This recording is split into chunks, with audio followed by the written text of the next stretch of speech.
As Sunnah trust, সুন্নাতে উদ্ভাসিত জীবনের জন্য। আসসালামু আলাইকুম ওয়া রাহমাতুল্লাহি ওয়া বারাকাতুহু। ইন্নাল হামদালিল্লাহি নাহমাদুহু ওয়া নাস্তাঈনুহু ওয়া নাস্তাগফিরুহু ওয়া নাউযু বিল্লাহি মিন শুরুরি আনফুসিনা ওয়া মিন সাইয়্যাতি আ'মালিনা। মান ইয়াহদিল্লাহু ফালা মুদিল্লা লাহু ওয়া মান ইউদ্লিলহু ফালা হাদিয়া লাহু।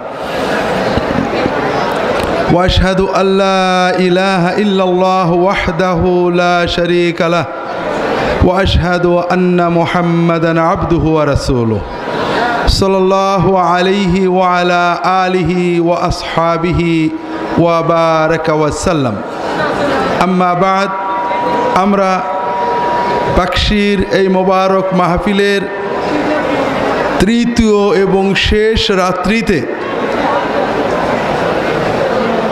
এই মাহফিলে উপস্থিত হওয়ার তৌফিক পেয়ে আল্লাহ তাআলার দরবারে শুকরিয়া জানাচ্ছি, আলহামদুলিল্লাহ। আমি মুখতাসার ছোট্ট দু একটা হাদিস আপনাদের সামনে আলোচনা করব। আমরা আল্লাহ তাআলার দরবারে দোয়া করি যে কথাগুলো বললে আল্লাহ তাআলা খুশি হন, যে কথাগুলো দুনিয়ায় আর আল্লাহ তাআলার রহমত পেতে আখিরাতে নাজাত পেতে আমাদের কাজে লাগবে, সেই কথাগুলো বলার, বোঝার, শোনার, পালন করার তৌফিক আল্লাহ তাআলা আমাদের দান করুন, আমিন। আল মুগীরা ইবনে সাদ একজন তাবেঈ, তিনি বলছেন, আমার আব্বা আমাকে বলেছেন, আতাইতু রাসূলুল্লাহি সাল্লাল্লাহু আলাইহি ওয়াসাল্লাম বিগারকাদ, আমি রাসূলুল্লাহ সাল্লাল্লাহু আলাইহি ওয়াসাল্লামের কাছে আসলাম গারকাদে। আমরা বাংলাদেশের মুসলমান সবাই জান্নাতুল বাকি চিনি। জান্নাতুল বাকি চেনেন না? জান্নাতুল বাকি চেনেন তো? আমরা বাংলায় যদি কেউ জান্নাতুল বাকি না বলে বাকি বলে, তাহলে আমরা মনে করি বেয়াদবি হলো। আর রাসূলুল্লাহ সাল্লাল্লাহু আলাইহি ওয়াসাল্লাম সাহাবীরা সবসময় এই বেয়াদবি করেছেন, অর্থাৎ ওনাদেরটাই ঠিক ছিল। এটার নাম হলো বাকি অথবা বাকি উল গারকাদ। আপনারা আমাদের ইমামদের বই পড়েন, কোথাও জান্নাতুল বাকি লেখা নেই, সব জায়গায় বাকি। জার আল বাকি, জার আল বাকি, বাকি আল গারকাদ, আতাইতুল বাকি, আতা রাসূলুল্লাহ সাল্লাল্লাহু আলাইহি ওয়াসাল্লাম আল বাকি, দা আলি আহলিল বাকি। রাসূলুল্লাহ সাল্লাল্লাহু আলাইহি ওয়াসাল্লাম এবং সাহাবাগণকে আমাদের মডেল রাখতে হবে। আমরা যদি জান্নাতুল বাকি বলি কোনো দোষ নেই, কিন্তু বাকি বললে দোষ হয়, এই চিন্তাটার ভিতরে সব দোষ আছে যে রাসূলুল্লাহ সাল্লাল্লাহু আলাইহি ওয়াসাল্লাম সাহাবীরা যেটা ব্যবহার করতেন ওইটা বোধহয় দোষের, আর আমাদের বোধহয় আদবটা ওনাদের চেয়ে বেশিই হয়ে গেল। যেমন রাসূলুল্লাহ সাল্লাল্লাহু আলাইহি ওয়াসাল্লামের কবরকে আমরা বলি রওজা শরীফ, ঠিক না? হ্যাঁ, আপনি হাদিসে পড়েন, আতাইতু কবরান নবী সাল্লাল্লাহু আলাইহি ওয়াসাল্লাম, কানা কবরুন নবী সাল্লাল্লাহু আলাইহি ওয়াসাল্লাম মুসান্নামান, জাআ কবরান নবী সাল্লাল্লাহু আলাইহি ওয়াসাল্লাম। আবু হানিফা, মুহাম্মদ, শাফি, আহমদ ইবনে হাম্বল, মালিক রাহিমাহুমুল্লাহ বই পড়েন, বাবু জিয়ারতে কবরেন নবী সাল্লাল্লাহু আলাইহি ওয়াসাল্লাম, কবর নবীজির কবর, রাসূলুল্লাহ সাল্লাল্লাহু আলাইহি ওয়াসাল্লামের কবর, কোথাও রওজা নেই। রওজাটা হলো কবর এবং মিম্বরের মধ্যবর্তী জায়গার নাম। মা বাইনা কবরি ও মিম্বারি রওজা, আমার কবর এবং মিম্বারের মাঝখানের জায়গা, মসজিদের জায়গাটুকের নাম হলো রওজা মিন রিয়াদিল জান্নাহ। আমরা কবরটাকে রওজা বানাইছি আর মসজিদের জায়গাটুকে রিয়াদুল জান্নাহ বানাইছি, দুটোই অন্যায়। রাসূলুল্লাহ সাল্লাল্লাহু আলাইহি ওয়াসাল্লামের পরিভাষা নষ্ট করা, সুন্নতের চেয়ে বেশি আদব করার চেষ্টা করা, যেটা এক পর্যায়ে আমাদের মনের ভিতরে সুন্নতের প্রতি অবজ্ঞা এনে দেয়। তো যাই হোক ভাইরা, এই ব্যক্তি বলছেন, আমি আসলাম গারকাদের ওখানে রাসূলুল্লাহ সাল্লাল্লাহু আলাইহি ওয়াসাল্লামের কাছে। ফাখাস্তু বিজিমামি নাকাতিহি, আমি তার উটের রশিটা ধরলাম। ফাদুফিআতু আনহু, লোকজন আমাকে, এই খবরদার খবরদার, নবীজির উট ধরছো কেন, কি হয়েছে কি হয়েছে কি হয়েছে, সবাই আমাকে তাড়িয়ে দিতে গেল, ধাক্কা দিতে গেল। তখন রাসূলুল্লাহ সাল্লাল্লাহু আলাইহি ওয়াসাল্লাম বললেন, না না না, ওকে ওকে কিচ্ছু বলো না, ওকে আসতে দাও। মা আরাবুম মা কাদ জাআ বিহি, নিশ্চয়ই কোনো দরকারে আসছে, ও এমনি আসছে নাকি, ওকে আসতে দাও আমার কাছে। কথা কি বুঝতে পারছেন ভাই? আপনারা কি আমার কথা শুনছেন? তো শুনছেন না? তাহলে রাসূলুল্লাহ সাল্লাল্লাহু আলাইহি ওয়াসাল্লামের কাছে সবাই যেতে পারত, যে কোনো মানুষ তার কাছে যে প্রশ্ন করতে পারত। একেবারে বিশেষ করে যুবকদের জন্য তিনি ছিলেন উন্মুক্ত, যুব বান্ধব। যুবকদের অন্যায়গুলোকে, ভুলগুলোকেও পজিটিভ নিতেন, প্রশ্ন করত বিভিন্ন সময়ে। ছোট ছোট কয়েকটা উদাহরণ দেখেন, আমরা কেমন আর রাসূলুল্লাহ সাল্লাল্লাহু আলাইহি ওয়াসাল্লাম কেমন ছিলেন, আমরা আলেম উলামা পীর মাশায়েখ দায়রা কেমন, আর রাসূলুল্লাহ সাল্লাল্লাহু আলাইহি ওয়াসাল্লামের সুন্নত মানহাজ কেমন ছিল। একজন কিশোর যুবক মসজিদে ঢুকেছে, মসজিদে ঢুকে দেখে যে রাসূলুল্লাহ সাল্লাল্লাহু আলাইহি ওয়াসাল্লাম রুকুতে চলে গেছেন। আমরা যদি মসজিদে যাই, মসজিদে যে দেখি ইমাম রুকুতে গেছে, তখন আমরা কি করি? আমরা সরল বাংলা অর্থে খিচে দৌড় দিই, দৌড়ে যে কাতারে দাঁড়ানোর চেষ্টা করি। আমি বোধহয় প্রথম দিনে বলেছিলাম এটা একটা অন্যায় কাজ। তো যাই হোক, ওই যুবক দৌড় দেননি। ওই যুবক যখন দেখলেন রাসূলুল্লাহ সাল্লাল্লাহু আলাইহি ওয়াসাল্লাম রুকুতে চলে গিয়েছেন, আর রুকু থেকে উঠে গেলে তো রাকাতটা আর পাওয়া গেল না, ওই যুবক আরও একটা মজার কাজ করেছেন। উনি দরজার উপরেই আল্লাহু আকবার বলে রুকুতে চলে গেছে, দরজার ওখানেই নিজে একা একা রুকুতে চলে গেছে। এরপরে রুকু অবস্থায় হাঁটতে হাঁটতে, রুকু অবস্থায় খেয়াল করেন, রুকু অবস্থায় হাঁটতে হাঁটতে উনি কাতারে যেয়ে দাঁড়িয়েছেন। আমাদের বাংলাদেশের কোনো মসজিদে যদি কেউ এরকম করে, আপনারা কি করবেন? হ্যাঁ, নামাজের ভিতরে তো সবাই তাকাবে, নামাজের পরে ওর অবস্থা খারাপ হয়ে যাবে। কিন্তু সাহাবীরা কিছুই বলেননি। ওই যুবক নিজে থেকে চিন্তা করলো, তাই তো কোনো ভুলটুল হলো নাকি। ও যে রাসূলুল্লাহ সাল্লাল্লাহু আলাইহি ওয়াসাল্লামের কাছে চলে গেল, যে বলল, ইয়া রাসূলুল্লাহ, আমি তো আজকে এই কাজ করে ফেলেছি, জামাতে রাকাত ধরার জন্য দরজার কাছেই একাকী রুকু করে, রুকু অবস্থায় হেঁটে হেঁটে কাতারে ঢুকেছি। আমরা আবারও কল্পনা করি, আমাদের সমাজে কোনো যুবক যদি আমার মতো কোনো ইমামের কাছে যে এই রকম প্রশ্ন করে, তাহলে প্রথমেই আমরা রাগ করব, এই মেয়ে তো নামাজ পড়তে বলেছে কে, একটু মসলা মাসাইল জানো না, এই কাম কেউ করে নাকি? কথাটা কি বুঝতে পারছেন? আমাদের কোনো মসজিদে যদি একটা যুবক প্রবেশ করে নামাজের জন্য, তার পরনে আছে 3 কোয়ার্টার, মাথায় টুপি নেই, গায়ে একটা গেঞ্জি, ও নামাজে দাঁড়াইছে, আপনারা কি ওকে রাগ করবেন না আদর করবেন? কি করবেন ভাই? রাগ করবেন, নানান কথা বলবেন। কোনো মসজিদে ফরজ নামাজের পরে যদি সুন্নত না পড়ে ছেলেরা বেরিয়ে যায়, রাগ করবেন না আদর করবেন? তারাবির জামাতে 20 রাকাত না পড়ে 4 রাকাত, 6 রাকাত, 8 রাকাত পড়ে যদি যুবকেরা কেউ বেরিয়ে যায়, রাগ করবেন না আদর করবেন? তবে যদি মসজিদে ওরা মোটেই না ঢোকে, ফরজ নামাজেও ঢোকে না, তারাবির নামাজেও ঢোকে না, কোনো নামাজে ওরা মসজিদে না ঢোকে, তাহলে কি কেউ রাগ করবেন? তাহলে কি বোঝা গেল? মসজিদে যাওয়া, ফরজ নামাজ পড়া, তারাবির নামাজ পড়া, এগুলো একটা নফল কাজ। যদি করো তাহলে ভালো করে টুপিটা মাথায় দিয়ে জুব্বা জব্বা পরে করো, আর যদি মোটেই না করো তাহলে কোনো সমস্যা নেই, তুমি ভালো লোক। এটা কি ইসলাম কিনা? এটা ইসলাম না। আপনার তো দায়িত্ব ছিল আপনি ওই যুবককে আদর করবেন, যে মাশাআল্লাহ বাবা, তোমার মতো হাজার হাজার যুবক মসজিদে আসেনি, তুমি এসেছো বাবা, আমি দোয়া করি আল্লাহ তোমাকে বড় করুক, তুমি এই কাজটা করো। আল্লাহ রসুল সাল্লাল্লাহু আলাইহি ওয়াসাল্লাম যুবকের ভুলটা না ধরে তার পজিটিভ চিন্তা করলেন। একজন মানুষ ফরজ পড়েছে সুন্নত পড়েনি সে বেশি অন্যায় করলো, না একজন ফরজও পড়েনি সুন্নতও পড়েনি সে বেশি অন্যায় করলো? একজন তারাবি মোটে পড়িনি সে বেশি অন্যায় করলো, না একজন ঈশান নামাজ জামাতে পড়লো তারাবিও 4 রাকাত 6 রাকাত 8 রাকাত 10 রাকাত পড়লো চলে গেল, অন্যায়টা কার বেশি হলো? তা আমরা কি করছি ভাইরা? মানুষের নেক আমলটার মূল্যায়ন করছি না, ভুলটাকে বড় করে দেখছি। অথচ আল্লাহ প্রতিটি নেক আমলের জন্য 10 থেকে 700 গুণ সওয়াব দেবে, আর অন্যায়ের জন্য সর্বোচ্চ যদি গুনাহ হয় 1টা গুনাহ দেবে। আল্লাহ রসুল সাল্লাল্লাহু আলাইহি ওয়াসাল্লামের কাছে ওই যুবক যে যখন জিজ্ঞাসা করলো যে ইয়া রাসূলুল্লাহ আমি তো এই কাজ করে ফেলেছি, রাসূলুল্লাহ সাল্লাল্লাহু আলাইহি ওয়াসাল্লাম কি বললেন?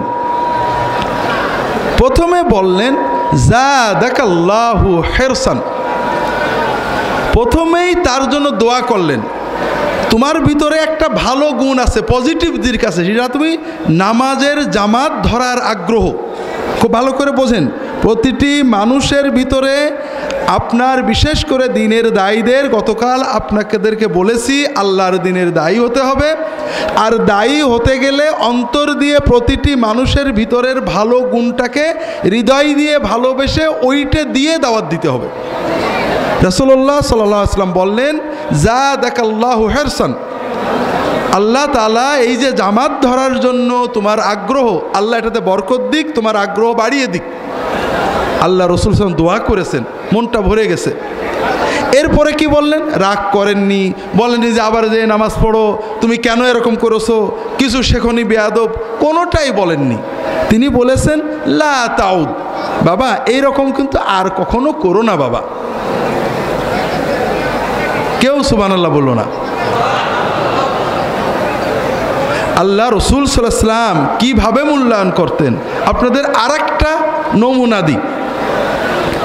মসজিদের ভিতরে যদি কোনো মুসল্লি 5-6 বছরের, 4-5 বছরের বা 7-8 বছরের কোনো বাচ্চা শিশুকে নিয়ে ঢোকে, আর নামাজ শুরু হওয়ার পরে ওই শিশু একটু কাঁদে ওঠে অথবা চিল্লে ওঠে, আপনারা বাংলাদেশের মুসল্লিরা এবং এই পাকশির এই লক্ষ লক্ষ দিনদার মানুষেরা নামাজের পরে ওই লোকটাকে কি রাগ করবেন কি করবেন না? করবেন। অনেক কথা ইমাম সাহেবই বলবে যে আপনাদের না বলিস এইসব বাচ্চা কাচ্চার নামাজ নষ্ট করবেন না, নিজের নামাজ নষ্ট করলেন অন্যদের নষ্ট করলেন, অনেক রাগ করবে, ঠিক না? আল্লাহ রসুল কেমন রাগ করতেন? আল্লাহ রসুল সাল্লাল্লাহু আলাইহি ওয়াসাল্লামের সময় 7 বছরের কম বাচ্চারা মসজিদে যেত মায়ের সাথে, আর 7-এর বড়রা যেত বাপের সাথে। রাসূলুল্লাহ সাল্লাল্লাহু আলাইহি ওয়াসাল্লাম নামাজে দাঁড়িয়েছেন, মসজিদের শেষ মাথায় মেয়েদের ভিতরে বাচ্চা কেঁদে উঠেছে। আমরা হইলে কি করতাম? নামাজের সালাম ফিরিয়ে বকা দিতাম যে তোমাদের জন্য মসজিদ আসা জরুরি নাকি? তোমরা তো ঘরে পড়লেই সওয়াব বেশি, কেন বাচ্চা কাছে নিয়ে আসছো? আমাদের নামাজগুলো নষ্ট করে দিলে বাবারা। কত কথা বলতাম। মেয়েদের জন্য মসজিদে জামাতে যাওয়া ফরজ নয়, ওয়াজিব নয়, সুন্নত নয়, কিছুই না। তবে রাসূলুল্লাহ সাল্লাল্লাহু আলাইহি ওয়াসাল্লাম অনুমতি দিয়েছেন, যদি তারা মসজিদে যেতে চায় যাবে। কথা বোঝেননি? আমাদের দেশে ওলামায়ে কেরাম বলেন ফিতনার ভয়ের কারণে মেয়েদের মসজিদে যাওয়া যাবে না, বলেন না? বলেন না? এটা কথা ঠিক আছে। মেয়েদের জন্য জামাতে যাওয়া ফরজ নয়, ওয়াজিব নয়, সুন্নত নয়, এটা একটা নফল মুস্তাহাব কাজ। কিন্তু এই কাজ করতে যে যদি কেউ হারাম কাজ করে ফেলে তাহলে কি ঠিক হলো নাকি? তবে আমরা সবসময় নবীর তরিকাকে একটু বেশিই খারাপ জানি। রাসূলুল্লাহ সাল্লাল্লাহু আলাইহি ওয়াসাল্লাম বললেন যে মেয়েরা মসজিদে যেতে চাইলে বাধা দিও না, পর্দার সহ ফিতনামুক্তভাবে গেলে যেতে দেবে। আমরা বললাম না, মোটেই যাবে না, যত কিছু কেউ যাবে না, গেলেই ফিতনা। তবে ওয়াজ মাহফিলে মেয়েদের যেতে কিন্তু কেউ বাধা দেয় না, দেয় নাকি? দেয়। হুজুরা কি নিষেধ করেন? আচ্ছা বলেন তো, ফিতনা কি মসজিদে বেশি হয় না ওয়াজ মাহফিলে বেশি হয়? আমি নিজে টুকটাক মাহফিলে তো যাই, প্রত্যেক মাহফিলের আগেই একটা মেলা থাকে, থাকে না? থাকে না? মেলার ভিতর দিয়ে যে মসজিদে যেতে হয়। আর অনেক মাহফিলে ওয়াজ মাহফিলের চেয়ে মেলা মাহফিলের জনসংখ্যা বেশি থাকে, থাকে নাকি? হ্যাঁ। তা আমি যখন গাড়ি চড়ে যাই দেখি যে ওই মেলার মাহফিলে মেয়েরা আসছে ওয়াজ মাহফিলের জন্যই আসছে, কারণ বোঝা যাচ্ছে বোরকা পরা আছে, ওড়না পরা আছে, মোবাইলে গল্প করছে, বন্ধুর সাথে কেনাকাটা করছে। তাহলে ফিতনাটা ওয়াজ মাহফিলে বেশি হয় না মসজিদে গেলে বেশি হয়? আমরা ফিতনার পক্ষে নয়, কিন্তু ওয়াজ মাহফিলে মেয়েদের যেতে দিই, হয়তো বলি যে পর্দার সাথে যাবেন, ফিতনা না হয়, এগুলো সব ঠিক আছে, কিন্তু মসজিদে যেতে দিই না। যতই বলি যে মসজিদে ফিতনা ছাড়া আলাদাভাবে যদি মেয়েরা পর্দায় যেতে পারে সমস্যা নেই, তবু আপনাদের মনে শান্তি হয় না। কারণ রাসূলুল্লাহ সাল্লাল্লাহু আলাইহি ওয়াসাল্লাম যেহেতু বলেছেন যে তোমরা যেতে দিও, আমাদের কথা হলো না, আমরা যেতে দেব না। তো যাই হোক, রাসূলুল্লাহ সাল্লাল্লাহু আলাইহি ওয়াসাল্লামের সময়ে মেয়েরা পিছনে দাঁড়াতেন। রাসূলুল্লাহ সাল্লাল্লাহু আলাইহি ওয়াসাল্লাম বলছেন যে আমি অনেক সময় নামাজ শুরু করি যে আজকে একটু লম্বা কেরাত পড়ব, কিন্তু পিছন থেকে বাচ্চাদের, ছোট বাবুদের, ছোট বাচ্চাদের কান্না যখন শুনি, তখন আমার মনে হয় ওই বাচ্চাটার মার মনটা নিশ্চয়ই কষ্ট পাচ্ছে। ও তো বাচ্চাকে কোলে নিতে পারছে না, সান্ত্বনা দিতে পারছে না, কিন্তু বাচ্চার কান্নায় মায়ের মনটা কত খারাপ লাগছে, কত অস্থির লাগছে। কাজেই আমি লম্বা না করে, নামাজটাকে দীর্ঘায়িত না করে, আমি নামাজটা সংক্ষেপ করে তাড়াতাড়ি সালাম ফিরিয়ে দিই। রাসূলুল্লাহ সাল্লাল্লাহু আলাইহি ওয়াসাল্লাম ছিলেন দরদি। মেয়েটা মসজিদে আসছে, নামাজ পড়তে আসছে, তার বাচ্চা কাঁদছে, কষ্ট হচ্ছে, তাড়াতাড়ি নামাজ শেষ করে দিয়েছেন। আর আমরা কি করব? আমরা উল্টো রাগারাগি গাল দেব। কথা কি বুঝতে পারছেন ভাইরা? তো যাই হোক, যেটা বলছিলাম, এই রকম যে প্রশ্নগুলো করা হতো, প্রশ্নও করতেন রাসূলুল্লাহ সাল্লাল্লাহু আলাইহি ওয়াসাল্লামের কাছে যুবকেরা বেশি। ইমাম হাকিম নাইসাবুরি তার মুস্তাদরাক গ্রন্থে একটা হাদিস এনেছেন। হাদিসটা তিনিও সহিহ বলেছেন, ইমাম যাহাবি, অন্যান্য মুহাদ্দিসরাও সহিহ বলেছেন। এই হাদিসের কিছু অংশ, মূল অংশ ইবনে মাজাহ এবং অন্যান্য গ্রন্থেও রয়েছে। আব্দুল্লাহ ইবনে ওমর রাদিয়াল্লাহু তাআলা আনহু বলছেন, কুনতু আশরাতিন ফি মসজিদি রাসূলিল্লাহি সাল্লাল্লাহু আলাইহি ওয়াসাল্লাম। আব্দুল্লাহ ইবনে ওমর তখন যুবক, উনি যখন মদিনায় হিজরত করে গেছেন, কেবল সাবালক হননি। সেই যুবক একেবারেই কিশোর, কৈশোর থেকে যৌবনে উঠছে, এই 15-16 বছরের যুবক। তিনি কি বলছেন? আমি মদিনার মসজিদে নববীতে রাসূলুল্লাহ সাল্লাল্লাহু আলাইহি ওয়াসাল্লামের সাথে বসেছিলাম, মাত্র 10 জন মানুষ সেখানে ছিল, 10 জনের একজন আমিও ছিলাম। এই যে 10 জন মসজিদে বসেছিল, এটা কি নামাজের সময় না অন্য সময়? বলেন না আপনারা? নামাজের সময় তো। আপনারা বুঝতে পারেননি, রাসূলুল্লাহ সাল্লাল্লাহু আলাইহি ওয়াসাল্লামের মসজিদটা হলো 100 হাত বা 100 হাত, বিরাট মসজিদ। এই মসজিদে নামাজের সময় কি অল্প মানুষ হতো না বেশি মানুষ হতো? কারণ আমরা বাংলাদেশের মুসলমানদের কাছে মুসলমানকে, যে মুসলমানের ছেলে মুসলমানই নিয়েছে সেই তো মুসলমান, ঠিক না? মুসলমানি নাম যেটা কাম, এটার সাথে ইসলামের কোনো সম্পর্ক নেই। এটা ইসলামের একটা সুন্নত বা ওয়াজিব কাজ। কিন্তু প্রবলেম হলো, আমাদের এই পাক ভারত উপমহাদেশে মুসলমান, গায়ের মুসলমান, মুসলমান অমুসলমান, আমল আখলাক দেখে বোঝা যায় না। মুসলমানও মিছে কথা কয়, অমুসলমানও মিছে কথা কয়। মুসলমানও গাঁজা খায়, অমুসলমানও গাঁজা খায়। মুসলমানও দুর্নীতি করে, অমুসলমানও দুর্নীতি করে। মুসলমানেরও দাড়ি নেই, অমুসলমানেরও দাড়ি নেই। মুসলমানও নামাজ পড়ে না, অমুসলমানও নামাজ পড়ে না। তাহলে মুসলমান আর অমুসলমানের পার্থক্য করার কোনো উপায় নেই, একমাত্র কাপড় খোলা ছাড়া। এই জন্য এই কাজটার নাম মুসলমানি হয়ে গেছে, কিন্তু আসলে এটা মুসলমানি না। আর যে মুসলমান ঈদের নামাজে যায় সে ভালো মুসলমান, আর যে মুসলমান 5 ওয়াক্ত নামাজ মসজিদে যায়, আরে বাপরে, এ তো সে অন্য কিছু। তবে ওলি আল্লাহ না। 5 ওয়াক্ত নামাজ যে মসজিদে পড়ে সে কি ওলি আল্লাহ? ওলি আল্লাহ কে? ওলি আল্লাহ যে নামাজ পড়ে না, দাড়ি রাখে না, রোজা রাখে না, বস্তা পড়ে, শর্ট পরে, মিছে কথা কয়, এরা হলো ওলি আল্লাহ, ঠিক না? হ্যাঁ। তো যেটা বলছিলাম, রাসূলুল্লাহ সাল্লাল্লাহু আলাইহি ওয়াসাল্লামের সময়ের ইসলামটা এরকম ছিল না। মুসলমানকে যে 5 ওয়াক্ত নামাজ জামাতে পড়ে সে হলো মুসলমান, আর যে 2-1 ওয়াক্ত নামাজ জামাত বাদ দেয়, কিছু নামাজ জামাতে পড়ে কিছু ঘরে পড়ে, এ হলো মুনাফেক মুসলমান। আর যে নামাজ পড়ে না তার তো কোনো ভিসাই নেই। কথা বোঝেননি? তাহলে রাসূলুল্লাহ সাল্লাল্লাহু আলাইহি ওয়াসাল্লামের মসজিদে নামাজের সময় কি অল্প মানুষ হতো না বেশি মানুষ? পুরো মসজিদ ভরে যেত, সামনে পুরুষেরা, শেষের দিকের কাতারে মহিলারা। কাজেই এই যে 10 জন মসজিদে বসেছিলেন, এটা অবসর সময়ে রাসূলুল্লাহ সাল্লাল্লাহু আলাইহি ওয়াসাল্লামের মসজিদ ছিল সব কিছু, তার খানকা, তার মাসলা মাসাইল, তার কোর্ট, তার বিচার সবই মসজিদে হতো। তিনি বসে আছেন, অফ সময়ে দেখেন, লক্ষ্য করেন, আমাদের হুজুরদের পাশে থাকে মুরব্বীরা, দাড়ি পাকা, চোখে ভালো দেখে না, এরাই হুজুরদের আশেপাশে থাকে, ঠিক না বেঠিক? আর রাসূলুল্লাহ সাল্লাল্লাহু আলাইহি ওয়াসাল্লামের পাশে 10 জনের ভিতরেও কয়জন যুবক বসে আছে, কারণ যুবকেরা জানে যে এই অফ সময়ে রাসূলুল্লাহ সাল্লামকে পাওয়া যাবে, মন খুলে কথা বলা যাবে। আব্দুল্লাহ ইবনে ওমর রাদিয়াল্লাহু তাআলা আনহু বলছেন, ইয জাআ শাবুম মিনাল আনসার। রাসূলুল্লাহ সাল্লাল্লাহু আলাইহি ওয়াসাল্লামের জীবন দেখেন, তার সাহাবীরা সব যুবক ছিলেন। রাসূলুল্লাহ সাল্লাল্লাহু আলাইহি ওয়াসাল্লাম নবুয়ত পেলেন 40 বছর বয়সে, আর তার সাহাবায়ে কেরামের বয়স 8, 9, 10 থেকে 35-36-এর ভিতরে, অধিকাংশই যুবক। কথা কি বুঝতে পারছেন? কেন? আর রাসূলুল্লাহ সাল্লাল্লাহু আলাইহি ওয়াসাল্লামের যারা বিরোধিতা করেছেন তারা অধিকাংশই বুড়ো। আবু জাহাল, আবু লাহাব, উতবা, শাইবা, এরা সবাই মুরব্বী।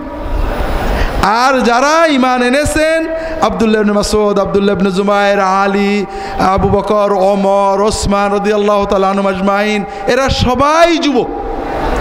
কারণ সমাজে যারা মুরব্বী হয়ে যায় তাদের কিছু সমস্যা হয়। একটা হলো গ্রহণ করার ক্ষমতা কমে যায়, স্বার্থ চিন্তা বেড়ে যায়।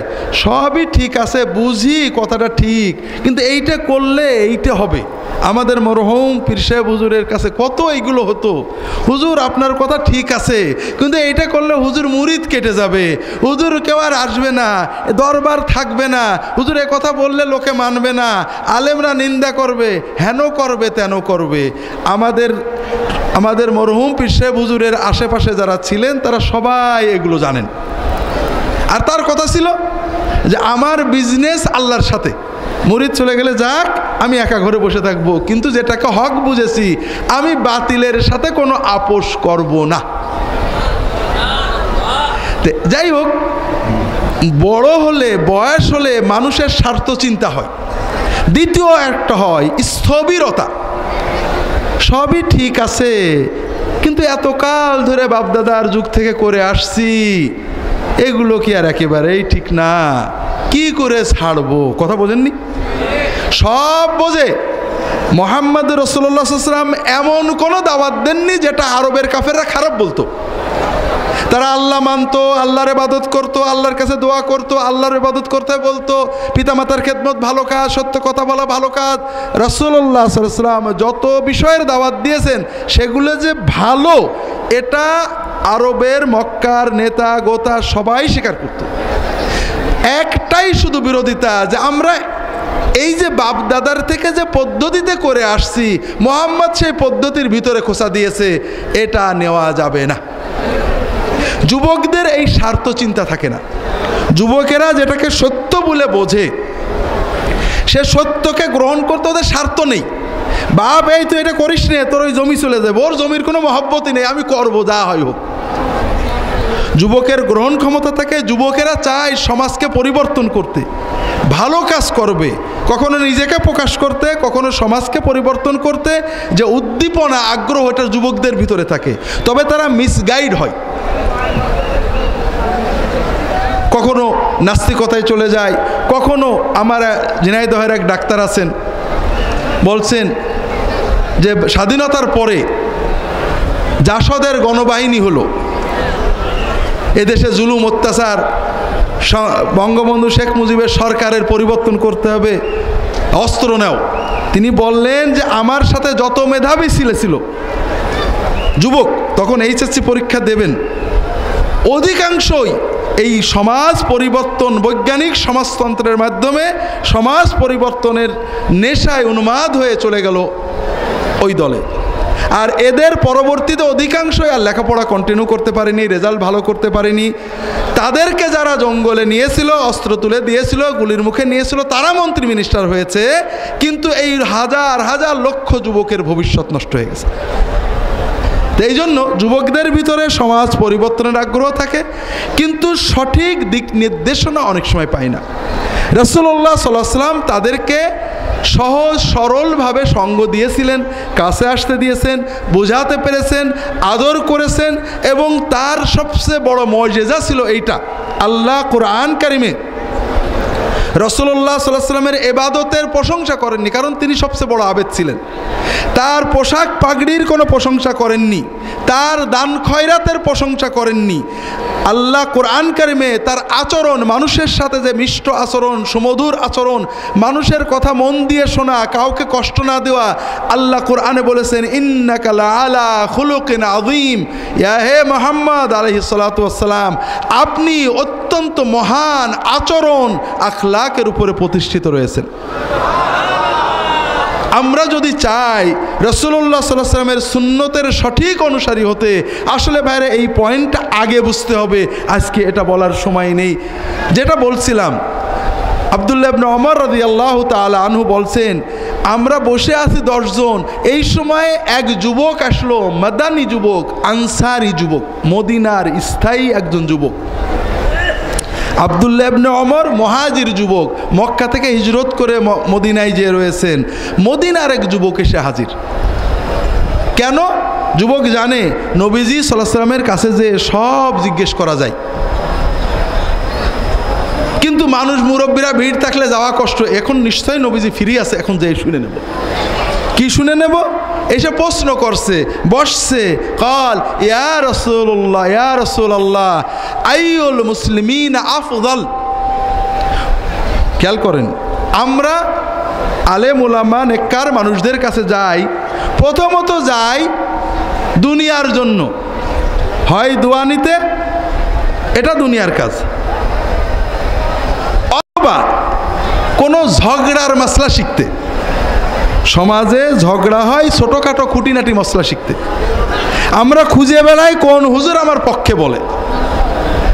এই যুবক সাহাবী ছোটোখাটো বিষয় নিয়ে আসেননি, এমন একটা প্রশ্ন করলেন যেটা ইসলামের মূল চিত্র এক কথাই তুলে ধরবে।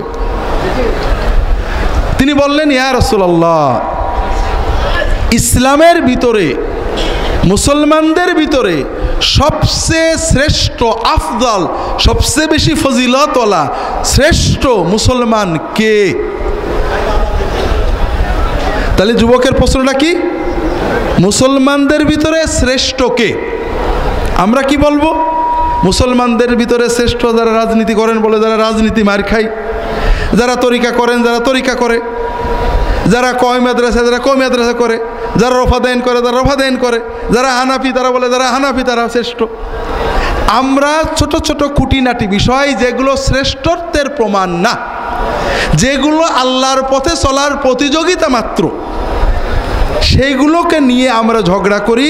আমাদের মনোজগৎ এত সংকীর্ণ, এত ছোট হয়েছে যে আমরা ইসলামের যে বড়ত্ব মহত্ব নিজেরাও ভুলে গেছি, মানুষের সামনে উপস্থাপন করতেও পাচ্ছি না। রাসূলুল্লাহ সাল্লাল্লাহু আলাইহি ওয়াসাল্লাম এগুলো কিছুই বললেন না। তিনি উত্তরে কি বললেন? মুসলমানদের ভিতরে শ্রেষ্ঠ, সবচেয়ে ফজিলত, সবচেয়ে মর্যাদা ওই মুসলমানের বেশি, আহসানুহুম আখলাকান খুলুকান।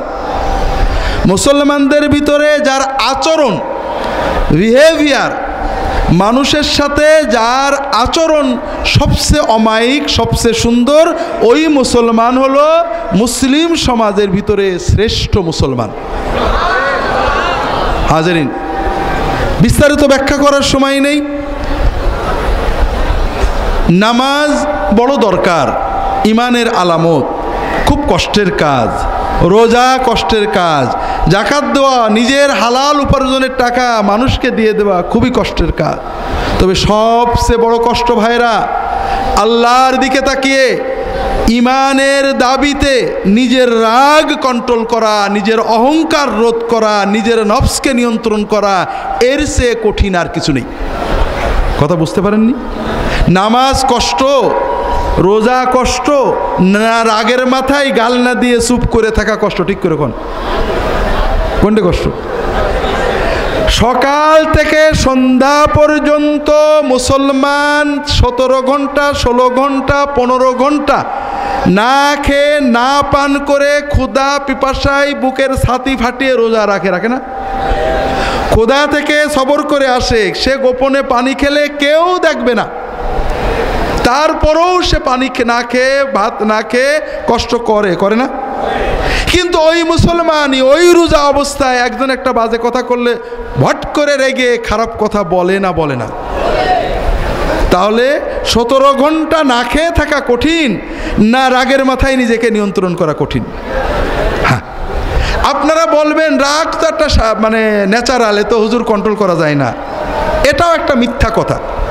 আপনি প্রচণ্ড রেগেছেন, একজন রিক্সাওয়ালা আপনার পায়ের উপর চাকা তুলে দিয়েছে বা আপনার জামা ছিঁড়ে দিয়েছে, একজন গরিব মানুষ বাজে কথা বলেছে, একটা ফকির আপনার ধাক্কা দিয়েছে, আপনি যাচ্ছিলেন মসজিদ থেকে বেরিয়ে একটা ফকির জামা ধরে টান দিয়েছে, আপনি রেগে চোখ লাল করে তাকিয়েছেন, ঘুষি দেবেন বা রাগ করবেন। এমন সময় দেখেন আপনার পাশেই এমপি সাহেব দাঁড়িয়েছে, আপনাকে ডাক দিয়েছে, আপনার রাগ কি থাকবে? তাহলে এমপিকে দেখার কারণে আপনার রাগটা চলে গেল, ঠিক না? আপনি ঘরে বউয়ের সাথে অথবা আপনার বউ স্বামীর সাথে ঝগড়া করছে, রাগ একেবারে চোখ লাল হয়ে গেছে প্রচণ্ড। এমন সময় দেখেন ঠক ঠক করে দরজায় কেউ কি করছে, ঠক করছে, নক করছে। আপনি রাগে চোখ ফুলিয়ে কে বিরক্ত করে এই অসময়ে দরজা খুললেন, দরজা খুলে দেখেন আপনার বস দাঁড়িয়ে আছে, রাগ তো থাকবে? রাগ থাকবে তো? থাকবে না। আপনি ঝগড়া করছেন আপনার বউয়ের সাথে, স্বামীর সাথে, অথবা বন্ধুর সাথে, অথবা আপনার কোনো অধীনস্থ একেবারে রেগে চোখ লাল হয়ে গেছে, যা তা গাল দিচ্ছেন, মোবাইল বেজে উঠলো, মোবাইল মনে হলো ফেলে দেব, তাকাই দেখি প্রধানমন্ত্রী দপ্তর থেকে ফোন করেছে। রাগ থাকবে? থাকবে না? থাকবে না। তাহলে আমরা যে বলি রাগ দমন করা যায় না, এটা মিছে কথা। রাগ খুব দমন করা যায়। কথা হলো আপনি কাকে দেখে দমন করবেন? এমপিকে দেখে, বসকে দেখে, প্রধানমন্ত্রীর দপ্তরের মোবাইল দেখে, নাকি আল্লাহকে দেখে রাগ বন্ধ করবেন? এইটা হলো ঈমান। কথা বুঝতে পেরেছেন? যখন আপনার ঈমান সবসময় অ্যাক্টিভ থাকবে, প্রচণ্ড রাগ হয়েছে, চড় মারতে কিল মারতে মন চাচ্ছে, গাল দিতে মন চাচ্ছে, কিন্তু আল্লাহ দেখছে, বেফাস কথা বললে রাগ করবে। আল্লাহ কুরআন কারিমে বলেছেন, ওয়াসারিউ ইলা মাগফিরাতিম মির রাব্বিকুম ওয়া জান্নাতিন আরদুহাস সামাওয়াতু ওয়াল আরদু উইদ্দাত লিল মুত্তাকিন। তোমরা দৌড়াও সেই জান্নাতের দিকে, তোমরা দৌড়াও সেই জান্নাতের দিকে যে জান্নাত আসমান জমিনের মতো প্রশস্ত। সেই জান্নাত আল্লাহ বানিয়েছেন মুত্তাকিদের জন্য। সেই মুত্তাকি কারা? টুপি, জুব্বা, পাগড়ি, তাহাজ্জুদ কোনোটাই রাসূলুল্লাহ আল্লাহ কোরআনে বললেন না। কোন মুত্তাকি? আল্লাযীনা ইউনফিকুনা ফিস সাররা'i ওয়াদ দাররা' ওয়াল কাযিমিনাল গায়যা ওয়াল আফিনা আনিন নাস। আল্লাহ মুত্তাকি, যে মুত্তাকিদের জন্য জান্নাত বানিয়েছেন, সেই মুত্তাকিদের পরিচয় দিয়ে 4টে কোয়ালিটি বলেছেন। 1 নম্বর হলো তারা অভাব থাক আর সচ্ছল থাক, দারিদ্র থাক আর সম্পদ থাক, সবসময় যতটুকু পারে আল্লাহর পথে ব্যয় করে। ব্যয় করে মানে কি? দরগা মাজারে সিন্নি দেয় না, ব্যয় করে কিভাবে? আল্লাহ কোরআন অন্য জায়গায় বলেছে, কুল মা আনফাকতুম মিন খাইরিন ফালিল ওয়ালিদাইনি ওয়াল আকরাবিন ওয়াল ইয়াতামা ওয়াল মাসাকিন ওয়া ইবনিস সাবিল। তোমরা যদি ব্যয় করতে চাও, ব্যয় করবে কি? আগে মা বাবার জন্য। তোমার সব ব্যয়ের বড় ব্যয় হবে মা বাবার জন্য। এরপরে যদি কিছু থাকে, মা বাবার পরে আত্মীয় স্বজন, এতিম, বিধবা, দরিদ্র, অসহায়, মুসাফির, এদের জন্য ব্যয়কে আল্লাহ কোরআনে ব্যয় বলেছেন। কথা বোঝেননি? যে যারা সচ্ছল হোক আর দরিদ্র হোক, সকল অবস্থায় ব্যয় করে। এইটা বলে না আরে গরিব মানুষ কি দেব, বড় লোক হই দেব না। 2 টাকা আছে 1 টাকা দেয়, 2 লাখ আছে 1 লাখ দেয়। সব সময় চেষ্টা করে মানুষের কল্যাণে, প্রথমে পিতামাতা, নিজের পরিবার, সন্তান, স্ত্রী, এরপরে আত্মীয় স্বজন, পাড়া প্রতিবেশী, সমাজের দরিদ্র অসহায় বিধবা, এই রকমভাবে সে মানুষের জন্য ব্যয় করতে থাকে। ওয়াল কাযিমিন আল গাইজা, দ্বিতীয় কোয়ালিটি, দ্বিতীয় বৈশিষ্ট্য আল্লাহ বললেন, যারা রাগ দমন করে, ক্রোধ সম্বরণ করে, ওয়াল আফিনা আনিন নাস, মানুষদেরকে মাফ করে। আল্লাহ জান্নাত বানিয়েছেন, তাদের 3টে কোয়ালিটি গেল। আল্লাহ রসুল সাল্লাল্লাহু আলাইহি ওয়াসাল্লাম অন্য একটা হাদিসে বলছেন, আব্দুল্লাহ ইবনে ওমর রাদিয়াল্লাহু তাআলা বর্ণিত, ইমাম সুয়ুতি এনেছেন জামে সগীরে, শেখ মোহাম্মদ নাসিরউদ্দিন আলবানী হাসান বলেছেন, আল্লাহ রসুল সাল্লাল্লাহু আলাইহি ওয়াসাল্লাম বলছেন, মান কাযামা গায়যান ওয়া হুয়া ইস্তাতিউ আন ইউনাফিযাহু মালা আল্লাহু কলবাহু আমনান রাদান ইয়াউমাল কিয়ামা। যদি কারো রাগ হয়েছে, এমন মানুষের উপরে রাগ হয়েছে যেখানে রাগ ঝাড়া যায়, রাগটাকে এক্সিকিউট করা যায়, স্ত্রীর উপরে, স্বামীর উপরে, ছেলের উপরে, মেয়ের উপরে, ছাত্র ছাত্রীর উপরে, নিম্ন কর্মচারীর উপরে, গরিব মানুষের উপরে, দুর্বলের উপরে, যাকে রাগ ঝেড়ে দেওয়া যায়, এই রকম কারোর উপরে যদি কারো রাগ হয়, এরপরও ঝেড়ে দেওয়ার, শাস্তি দেওয়ার, গাল দেওয়ার সুযোগ থাকা সত্ত্বেও সে রাগ দমন করে, মাফ করে দেয়, কিয়ামতের দিনে যেদিন সবাই উৎকণ্ঠিত থাকবে, রাসূলুল্লাহ সাল্লাল্লাহু আলাইহি ওয়াসাল্লাম বলছেন, কিয়ামতের দিনে আল্লাহ তাআলা তার অন্তরটাকে শান্তি, নিরাপত্তা, তৃপ্তি দিয়ে ভরপুর করে দেবেন। যে মুত্তাকিদের জন্য আল্লাহ জান্নাত বানিয়েছেন, সেই জান্নাতে যাওয়ার মুত্তাকিদের 4র্থ কোয়ালিটি হলো যে তারা গুনাহ করে। তারা কি করে? বড় মজার ব্যাপার না? والذين إذا فعلوا فاحشة أو ظلموا أنفسهم ذكروا الله فاستغفروا لذنوبهم ومن يغفر الذنوب إلا الله ولم يصروا على ما فعلوا وهم يعلمون। মুত্তাকি হওয়ার মানে নিষ্পাপ, বেগুনাহ হয়ে যাওয়া না। আপনি নিয়ত করলেন আমি অজু সহ থাকবো, আমি আর অজু ছাড়া থাকবো না, তার মানে আপনার কোনোদিন অজু ভাঙবে না নাকি? ভাঙবে? ভাঙার সঙ্গে সঙ্গে কি করতে হবে? অজু করে নিতে হবে। ভাই, মানুষ নফসের প্ররোচনায়, শয়তানের প্ররোচনায় গুনাহ করে ফেলতে পারে। আল্লাহ যখন দেখেন শয়তানের প্ররোচনায় করেছে, করার ইচ্ছা ছিল না, বাদ দেওয়ার চেষ্টা করেছে, সঙ্গে সঙ্গে তওবা করতে হবে। আল্লাহ বলছেন, যারা যদি কখনো গুনাহ করে ফেলে, অন্যায় অশ্লীল কাজ করে ফেলে, সঙ্গে সঙ্গে আল্লাহর কথা মনে পড়ে যায়, সঙ্গে সঙ্গে দেরি না করে, রেট না করে আল্লাহর কাছে মাপ চায়, আর আল্লাহ ছাড়া তো কেউ মাফ করতে পারে না, তারা জেনে শুনে ওই গুনাহটা বারবার করে না, একবার হয়ে গেলেই সঙ্গে সঙ্গে তওবা করে, তওবাটাকে বসিয়ে রাখে না শেষ জীবনে করার জন্য। এই রকম যারা মানুষ, তাদের জন্য আল্লাহ জান্নাত বানিয়ে রেখেছেন। আল্লাহ কোরআন কারিমে অন্য জায়গায় বলেছেন, ইন্নামাত তাওবাতু আলাল্লাহি লিল্লাযিনা ইয়ামালুনা সুআ বিজাহালাতিন সুম্মা ইয়াতুবুনা করিব। যারা আল্লাহ তওবা কবুল করবেনই, আল্লাহর দায়িত্ব হলো তাদের তওবা কবুল করা। যারা একটা গুনাহ করে ফেললেই তাড়াতাড়ি তওবা করে আল্লাহর কাছে বলে, আল্লাহ আর করবো না, মাফ করে দাও, আল্লাহ এদের তওবা কবুল করবেন, এটা নিজের দায়িত্ব হিসেবে নিয়েছেন। وليست التوبة للذين يعملون السيئات حتى إذا حضر أحدهم الموت قال إني تبت الآن ولا الذين يموتون وهم كفار। আর যারা গুনাহ করে আর জমায়েত হয়ে মরার আগে করব, অথবা গুনাহ নিয়েই মরে যায়, কাফের হয়ে মারা যায়, এদের তওবা আল্লাহ কবুল করেন না। হ্যাঁ, মরণ পর্যন্ত তওবা কবুল হবে, কিন্তু আপনি জীবনের সব গুনাহ জমায়ে রাখবেন না। আপনি প্রতিটি গুনাহ করার সঙ্গে সঙ্গে তওবা করবেন, শেষ জীবনে যেগুলো হবে, মরার একেবারে শেষ নিঃশ্বাস, ঘড়ঘড়ির আগ পর্যন্ত আল্লাহ কবুল করবেন। কিন্তু আমরা যেটা করেছি ভাইরা, আজীবন নিশ্চিন্তে গুনাহ করি, মরার আগে হুজুরের ডেকে এনে তওবা পড়ি। ভাই, আর যাই করেন, আমাদের যাই দেন হাদিয়া তোহফা, আপনাদের কোনো লাভ হচ্ছে না। আপনারা ঘরে বসে যখন যে গুনাহ হবে তওবা করবেন, হুজুরের কাছে আসবেন, তওবার মহব্বত, তওবার আবেগ তৈরি করবেন, আর সবসময় কোনো গুনাহ পিছিয়ে রাখবেন না। আল্লাহ কবুল করে নিন, আমিন। যেটা বলছিলাম ভাইরা, এজন্য রাসূলুল্লাহ সাল্লাল্লাহু আলাইহি ওয়াসাল্লাম বললেন কি, যে মুসলমানদের ভিতরে শ্রেষ্ঠ মুসলমানকে যার আচরণ ভালো। আর এই আচরণের মাপকাঠি রাসূলুল্লাহ সাল্লাল্লাহু আলাইহি ওয়াসাল্লাম বলে দিলেন, এই ভালো মানুষদের ভিতরে আকমালুল মুমিনিনা ঈমানান আহসানুহুম খুলুকান ওয়া খিয়ারুহুম খিয়ারুহুম লিআহলিহি, মুমিনদের ভিতরে সেই মুমিনই শ্রেষ্ঠ, তারই ঈমান পূর্ণ যে মানুষের সাথে ভালো আচরণ করে। আর ভালোদের ভালো, বেস্ট অফ দ্য বেস্ট কে? যে বাড়িতে পরিবারের সাথে, বউয়ের সাথে, স্বামীর সাথে ভালো আচরণ করে, সেই হলো বেস্ট মুমিনদের ভিতরে বেস্ট। তো ভাইরা, একজন আমাকে বলছে কালকের ওয়াজ শুনে যে আপনার ওয়াজ লোকেরা পছন্দ করে না, আপনার ওয়াজে কেউ সুবহানাল্লাহ কয় না, আর অন্যান্য হুজুরা ওয়াজ করলে মাশাআল্লাহ অনেক সুবহানাল্লাহ কয়।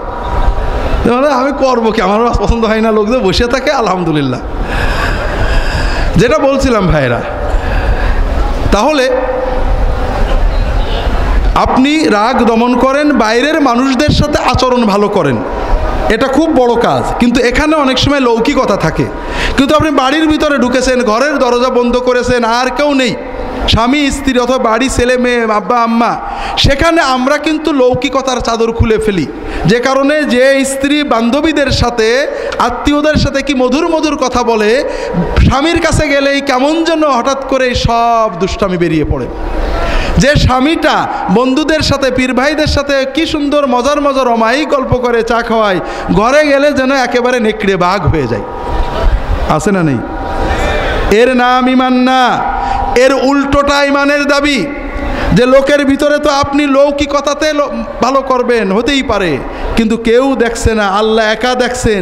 সেখানেও যখন আল্লাহর দিকে তাকিয়ে আপনি ঈমানে সচেতন হয়ে স্ত্রীর সাথে ভালো ব্যবহার, স্ত্রীর গালি সহ্য করবেন, আপনি তাকে খারাপ কথাটা বলবেন না, আপনি আল্লাহর দিকে তাকিয়ে ভালো কথা বলার চেষ্টা করবেন, সবর করার চেষ্টা করবেন, স্ত্রী স্বামীর সাথে খারাপ আচরণ করবে না, ভালো আচরণ করবে, আল্লাহর দিকে তাকিয়ে সবর করার চেষ্টা করবে, প্রত্যেকে তার দায়িত্ব পালন করার চেষ্টা করবে, এরাই হলো বেস্ট মুমিনদের ভিতরে আল্লাহ তাআলার কাছে বেস্ট।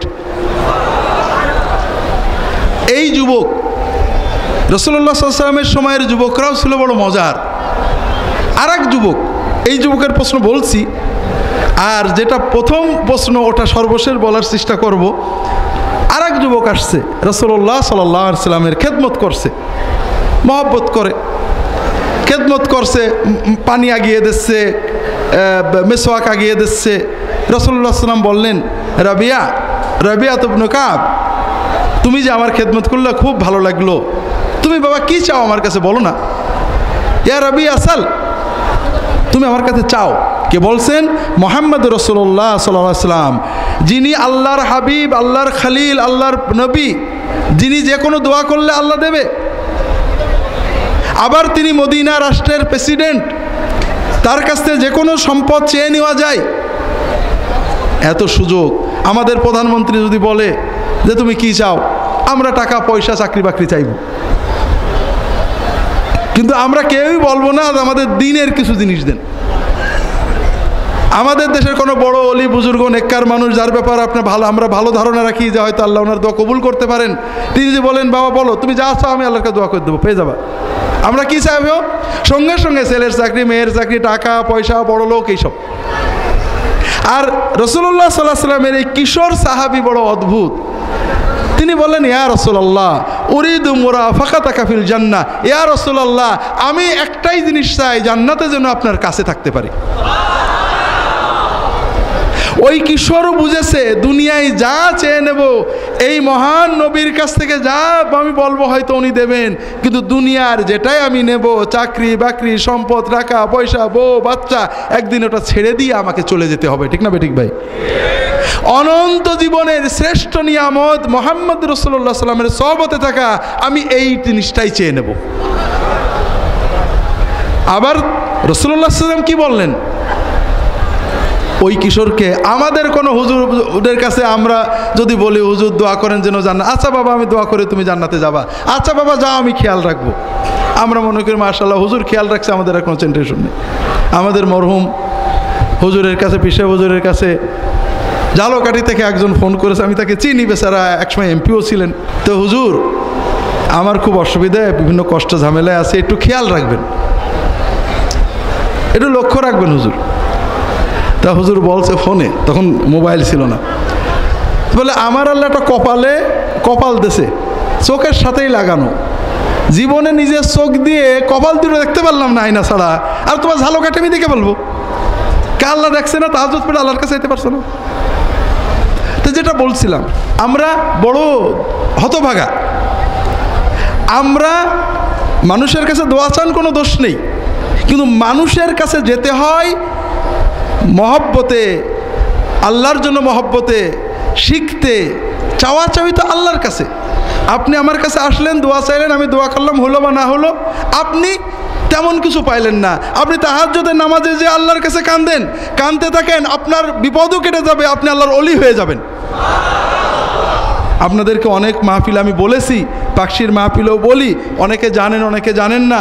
যখন ইসলামিক টিভিতে প্রোগ্রাম করতাম, একদিন এক ভাই এসেছেন, হুজুর আমি একটা কঠিন সমস্যা নিয়ে আসছি, বিজয়নগরে আমার কিছু জমি আছে, এই জমিটা একটা ডেভেলপারকে দিয়ে হাই রাইজ বিল্ডিং করবো বলে তা থেকে দলিলটা দিয়েছিলাম,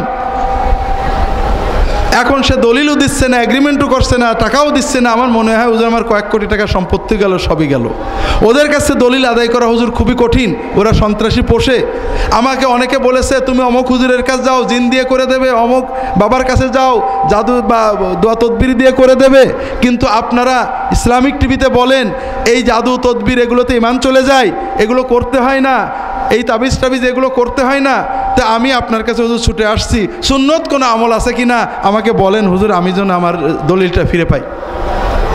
তাই বললাম দেখেন আমার তো কোনো সুন্নত খাস আমল জানা নেই, তো মানুষের ক্ষতি থেকে বাঁচার জন্য, কঠিন বিপদ থেকে মুক্ত হওয়ার জন্য রাসূলুল্লাহ সাল্লামের কিছু দোয়া শিখিয়েছিলেন। এই দোয়াগুলো আপনি আমার রাহে বেলায়েত বইয়ে আছে, বইটা নিয়ে আসেন, আমি দোয়া ঠিক দিয়ে দিচ্ছি। এই দোয়াগুলো আপনি মুখস্থ করেন, অর্থ শিখে মুখস্থ করে নেন। এই দোয়াগুলো আপনি সেজদায়, তাহাজ্জুদের সেজদায় যেয়ে পড়বেন, অর্থের দিকে তাকিয়ে দোয়া মাসুরা হিসেবে সালামের আগে পড়বেন, হাত তুলে আল্লাহর কাছে কেঁদে কেঁদে পড়বেন। এই দোয়াগুলো পড়তে থাকেন, হয়তো আল্লাহ নবীজির শেখানো দোয়ার ওসিলায় মাফ করতেও পারে।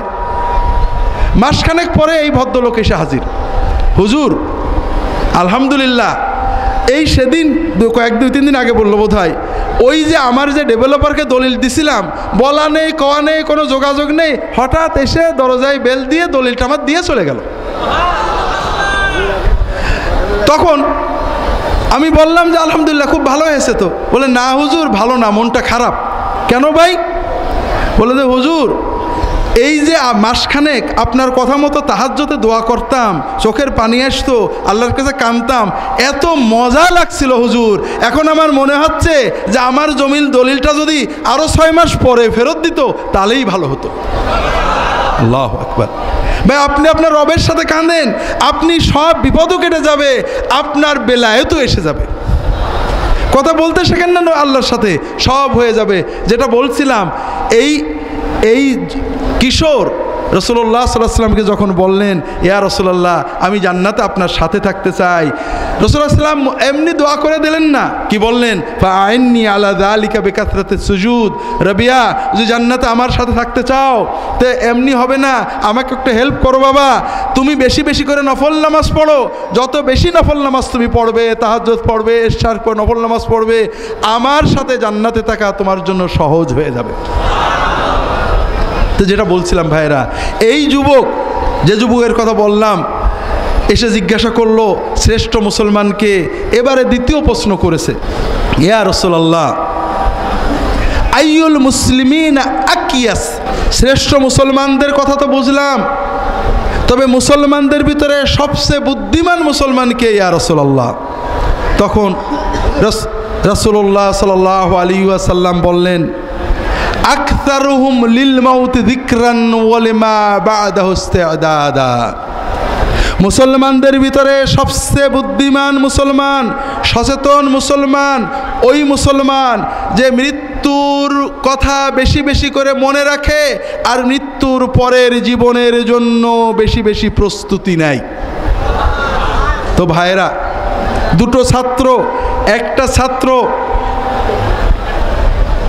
জানুয়ারি ফেব্রুয়ারি মাস থেকেই পড়াশুনো শুরু করে দিয়েছে, পরীক্ষার প্রস্তুতি নেয়, 4-5 মাস পরে হাফ ইয়ারলি পরীক্ষা, ফার্স্ট সেমিস্টার পরীক্ষা। কেউ কিছু বললেই যদি বলে খেলতে চলো, আজকে রাতে পড়বে না, বলে না ভাই পরীক্ষা আছে। আর একজন ছাত্র তিনি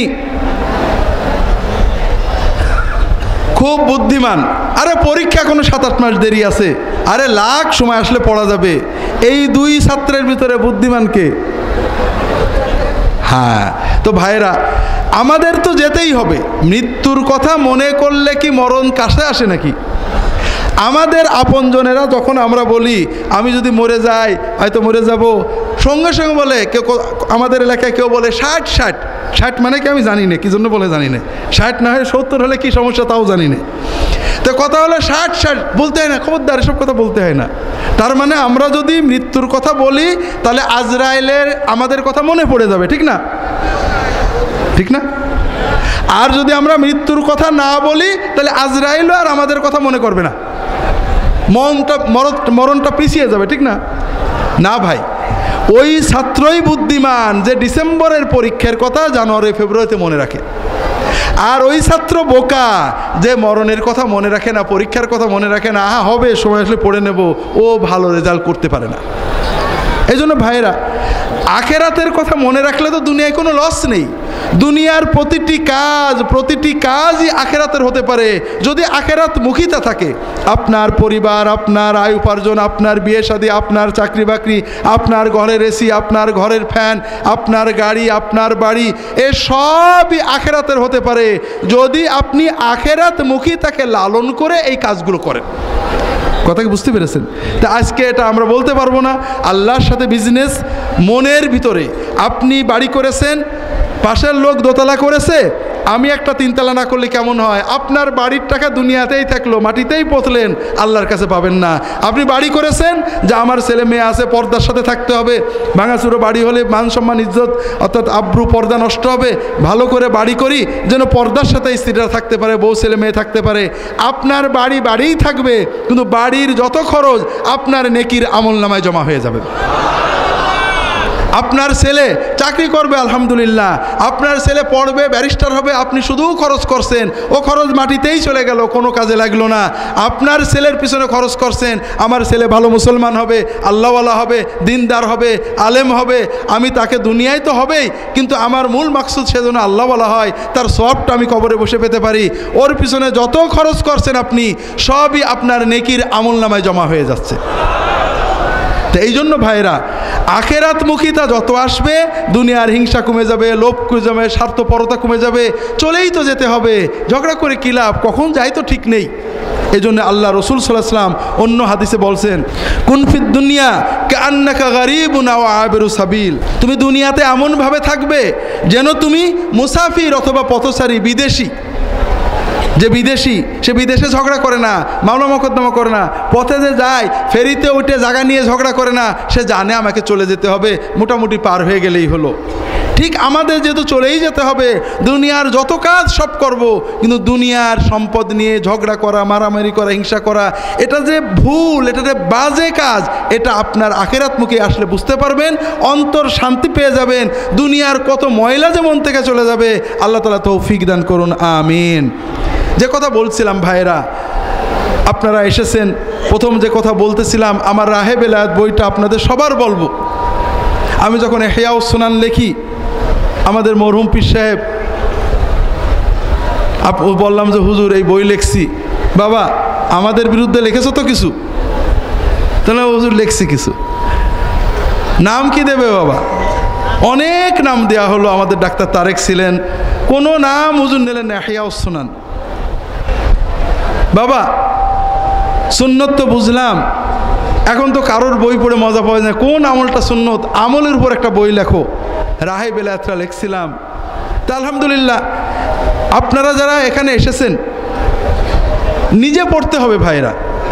ওয়াজ মাহফিল এটা ব্যাটারি চার্জ দেয়, কিন্তু আপনার এই যে পুরো বছর আল্লাহর পথে থাকার জন্য আপনাকে প্রতিনিয়ত খোরাক দিতে হবে। বাৎসরিক খোরাকে মানুষ বাঁচে না। বাৎসরিক খোরাক, বাৎসরিক ব্যায়াম মানুষকে একটু প্রাণবন্ত করে, কিন্তু প্রতিনিয়ত খেতে হবে, প্রতিনিয়ত ব্যায়াম করতে হবে। এই জন্য ভাইয়েরা, আমরা দীর্ঘ সময় কথা বলতে পারবো না, আমার কিছু বই আছে আপনাদের, এবং আমার যে ওয়াজ আলোচনাগুলো এখন ইন্টারনেটে পাওয়া যায়, অথবা আমার নাম লিখে দিলে ডক্টর খন্দকার আবদুল্লাহ জাহাঙ্গীর ফেসবুকেও পাওয়া যাবে, আপনারা সেখানে দেখতে পারেন। আর আমার কিছু ওয়াজ আলোচনা যেগুলো অডিও ভিডিও, এগুলো মেমোরি কার্ডও আছে আমাদের আসুন্না পাবলিকেশনসের, ওখান থেকে নিতে পারেন। বইগুলো আছে, অনেক বই পুরনো আপনারা জানেন, অনেকেই নতুন এসেছেন তারা এসব বইয়ের ব্যাপারে জানেন না। হাদিসের নামে জালিয়াতি, এ বইটা যে দিন সম্পর্কে কত মূর্খতা, কত অন্ধত্ব দূর করে, ফুরফুরার আমাদের দাদা যান আবু জাফর সিদ্দিকী রহমতুল্লাহ আলাইহি আল মৌজুয়াত লিখছিলেন। ফুরফুরার পীর মাশায়েখরা ছিলেন সুন্নাহকে জিন্দা করার জন্য, জালিয়াতির খপ্পর থেকে বাঁচানোর জন্য, কিন্তু তাদের নামেও এখন জালিয়াতি চলে।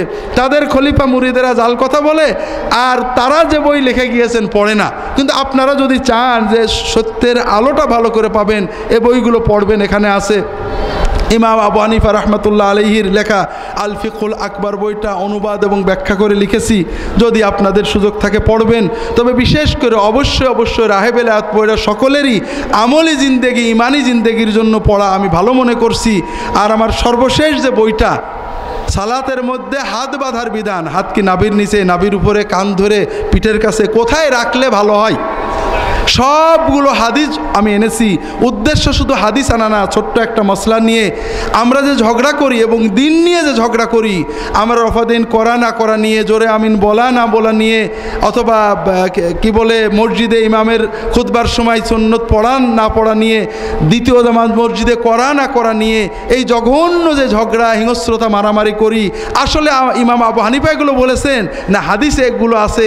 আহলে হাদিসদের জন্য এটা করা কি বৈধ? হানাফিদের জন্য করলে কি মাযহাব ঠিক থাকে কি না? আবু হানিফা কি বলেছেন, আবু ইউসুফ কি বলেছেন, আসলে মাযহাব কোন জায়গায় থাকবে, আর হাদিস কোন জায়গায় থাকবে, সুন্নত কোন জায়গায় থাকবে, সাহাবী তাবেঈনরা কেমন চলতেন, আবু হানিফা, আবু ইউসুফ, মুহাম্মদ রাহিমাহুমুল্লাহ তাআলা আজমাইন তারা কেমন করে চলতেন, এই ছোট্ট বই হলেও এর ভিতরে আমি সংক্ষেপে আনার চেষ্টা করেছি। আমাদের মনগুলোকে সুন্নতের মতো উদার না করলে আমরা দুনিয়াতেও ঠকবো, আবার আমাদের দিনও ক্ষতিগ্রস্ত হবে। আমাদের ছোট ছোট বিষয় নিয়ে হানাহানির কারণে সাধারণ মানুষ দিনের দিশা পাচ্ছে না, এমন একটা অবস্থা হয়েছে ভাইরা। এখন যুবকেরা ইন্টারনেটমুখী, আর আলেমরাও ইন্টারনেটে কোনো কথা বলে। আমাদের সমাজে দিনদার মানুষ শতকরা 10%।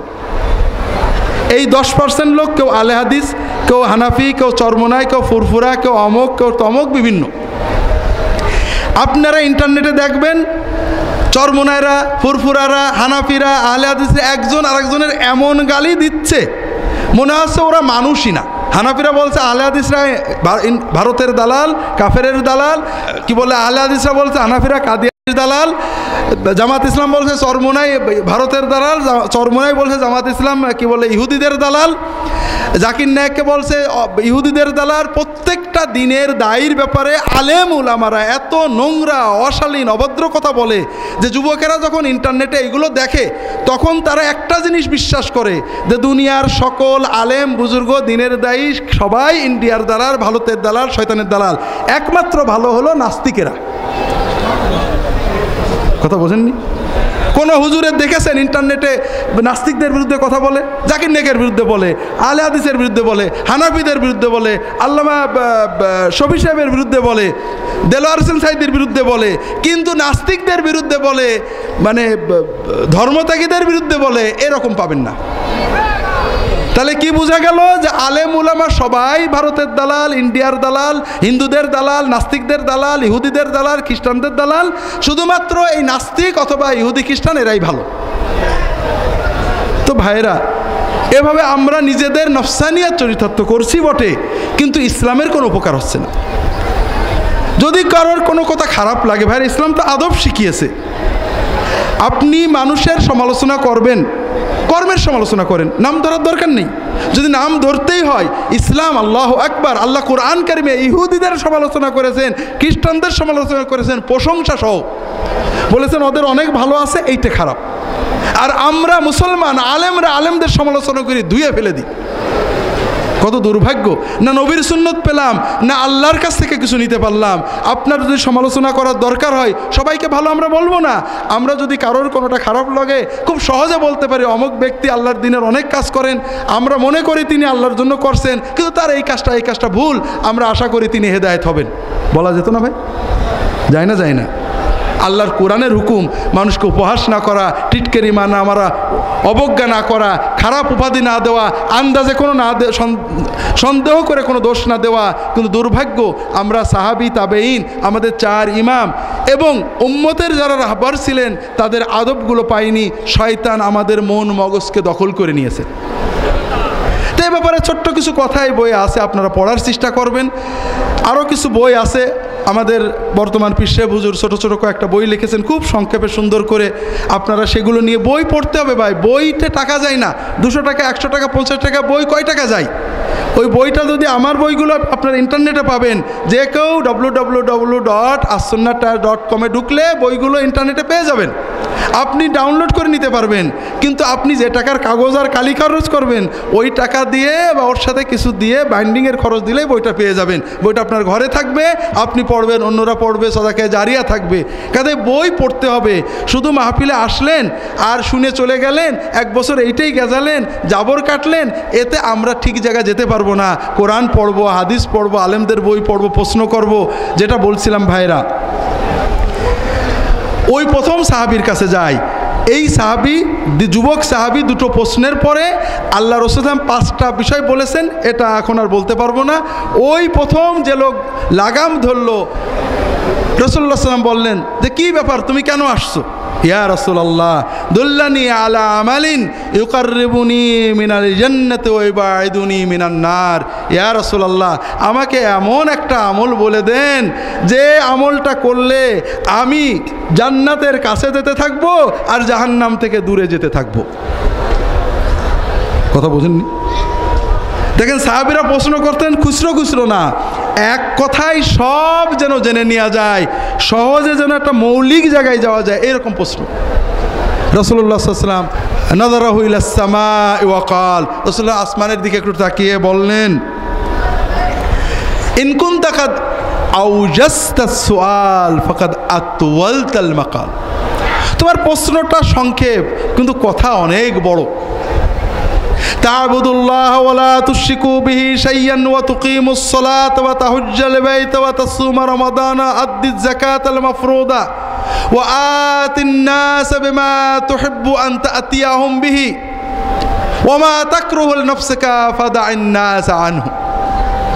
শোনো, এক কথায় যে কাজ করলে জান্নাতের দিকে যেতে থাকবে আর জাহান্নাম থেকে দূরে চলে যাবে, সেটা হলো আল্লাহর ইবাদত করবে, আল্লাহর সাথে কাউকে শরীক করবে না, শিরিক মুক্ত ইবাদত করবে আল্লাহর, সালাতটাকে কায়েম রাখবে, যাকাতটা দেবে, রোজা রাখবে, হজ করবে। আর এটা হলো দিনের আরকান, এগুলো করতে হবে। এগুলো ঠিকমতো করলেই তুমি জান্নাতে যেতে পারবে। খুব ভালো করে বোঝেন, আমরা এসব বুঝি না আল্লাহর দিন কত সহজ। আমরা অনেকে বোঝাতে চাই তুমি যতই নামাজ পড়ো, যতই রোজা করো, হজ করো, যাকাত করো, আমাদের এই লাইনে না আসলে কিচ্ছু হবে না। পীর সাহেবের মুরিল্লাহে জান্নাত পাবে না, রাজনীতিতে না গেলে জান্নাত পাবে না, তবলিগে না গেলে জান্নাত পাবে না। আর জান্নাত যেন আল্লাহ আমাদের কাছে বন্দুক রেখে দিয়েছে। আর আল্লাহ রসুল সাল্লাল্লাহু আলাইহি ওয়াসাল্লামের কাছে এসে একজন বলছে, ইয়া রাসূলুল্লাহ, আমার কিছু কাজের কথা বলুন যেন আমি জান্নাতে যাই। আর রাখা দিছে, নবীজি বললেন 5 ওয়াক্ত ফরজ নামাজ পড়বে, রোজা রাখবে, হজ করবে, যাকাত দেবে, আল্লাহ তোমাকে জান্নাতে নিয়ে যাবে। আল্লাহ রসুল বললেন, কেউ যদি জান্নাতি মানুষ দেখতে যায়, ওই লোকটা কি বললো যে আপনি যে 5টা কথা বললেন আমি এইগুলো করবো, এর চেয়ে বেশিও করবো না, কম করবো না। নবীজি বললেন তুমি যদি ঠিক মতো রাখতে পারো তুমি জান্নাতেই যাবা। কথা বোঝেননি? নবীজি বললেন নামাজ পড়লে, রোজা রাখলে, হজ করলে, যাকাত দিলে জান্নাতে যাবে। আর আপনি বলেন না, যতই করা হবে না, আমার তরিকে আসা লাগবে। জান্নাত আল্লাহ আপনার কাছে আল্লাহ লিজ দিয়ে দিয়েছে নাকি? এই জন্য আমাদের মরহুম হুজুর বলতেন, বাবারা কোথাও যেন ফুরফুরা এসো না, তোমরা কোরআনের মুরিদ হওয়ার মসজিদে যাও, কোরআন পড়েন, হাদিস পড়েন, আলেমদের কাছে যান, মসজিদে যান, নামাজ পড়েন।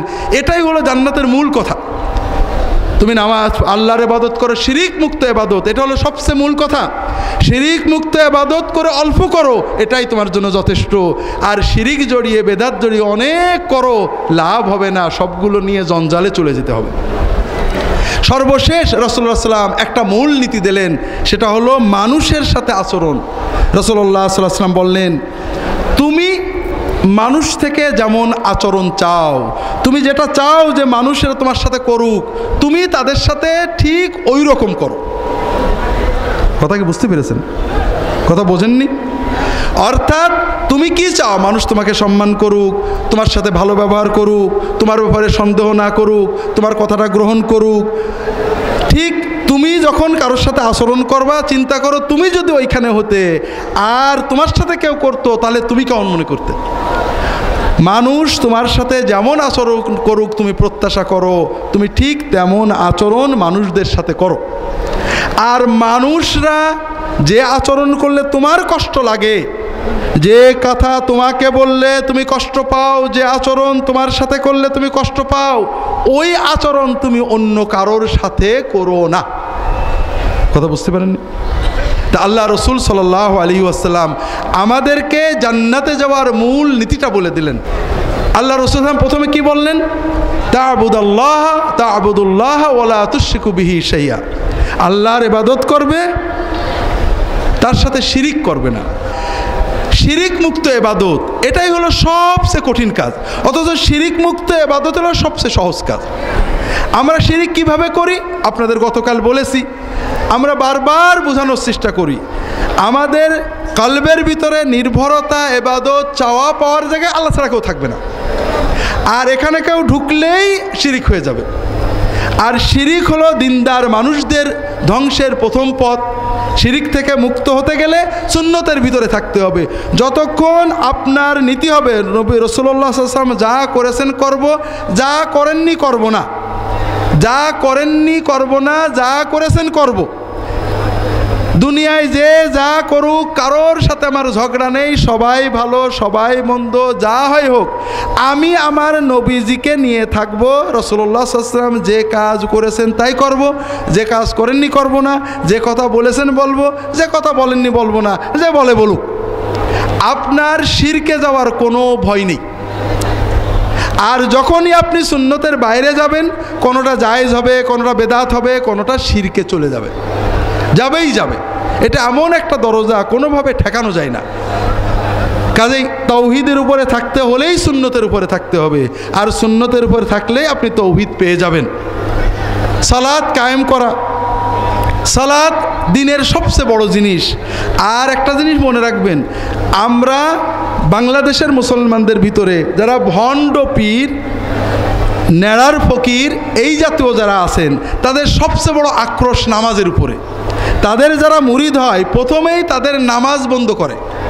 কারণ কোনো মুসলমান যখন নামাজ পড়ে তখন তার কলবটা শয়তান পুরোপুরি দখল করতে পারে না। নামাজ হলো আল্লাহর সাথে বান্দার মূল সম্পর্ক। এই জন্য তারা অনেক সময় বুঝায়, আরে নামাজের মতো নামাজ জীবনে একবার পড়লেই হয়। এমন কথা শুনছেন নাকি? আছে না? আর কেউ কি বলে খাওয়ার মতো খাওয়া জীবনে একবার খেলে হয়? হয়। এই কথা কেউ বললে তাকে পাগল বলবেন না? কিন্তু নামাজের কথা বলে আমরা কিছু বলে, প্রথম কথা যেটা বলেছি, মুহাম্মদ সাল্লাল্লাহু আলাইহি ওয়াসাল্লাম এবং সাহাবীদেরকে সামনে রাখবেন। যত কথা লোকে বলবে, সরাসরি আপনার স্কেল, মাপকাঠি, মেয়ার, মানদণ্ড হলো মুহাম্মদ রাসূলুল্লাহ সাল্লাল্লাহু আলাইহি ওয়াসাল্লাম এবং সাহাবায়ে কেরাম। আপনি চট করে প্রশ্ন করবেন, মুহাম্মদ সাল্লাল্লাহু আলাইহি ওয়াসাল্লাম কি নামাজের মতো নামাজ পড়তেন না আজে বাজে নামাজ পড়তেন? হ্যাঁ, নামাজের মতো নামাজ পড়তেন। তিনি কি একবার পড়লেই হয়েছিল না আজীবন আমরণ পড়তে হয়েছিল?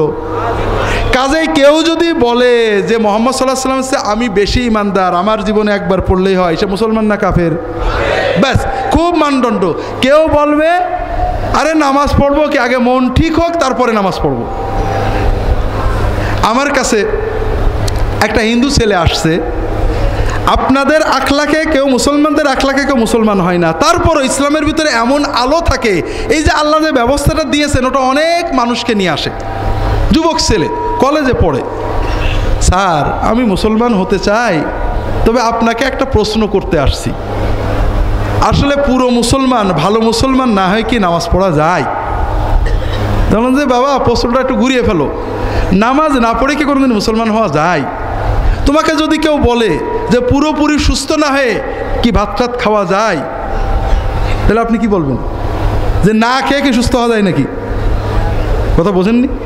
একজন যদি বলে না আমি রুগী মানুষ, আমি কিচ্ছু খাবো না, ভাত খাবো না, রুটি খাবো না, কিচ্ছু খাবো না, আগে সুস্থ হই তারপর খাবো, আপনারা কি করবেন বলেন না? খুব ভালো করে বুঝুন ওই ছেলেটা কেন মুসলমান হতে আসছিল। ছোট্ট ঘটনাটা বলি। সেটা হলো, সে বলছে সিস্টেম দেখেন আল্লাহ সবার, যা আমি বললাম বাবা আমরা কাউকে ডেকে মুসলমান করি না, কাউকে ইসলাম গ্রহণের জন্য কোনো মুসলমান কারোর দরজায় যে দাওয়াত দেওয়ার দায়িত্ব পালন করে না। তুমি যদি মন থেকে বোঝো যে ইসলাম ঠিক, তুমি কি আল্লাহর কাছে কিয়ামতের দিন দাঁড়াতে হবে, কাজেই তোমারটা তুমি করবে। তবে তুমি যতটুকু পারো এটুকু তোমাকে করতেই হবে।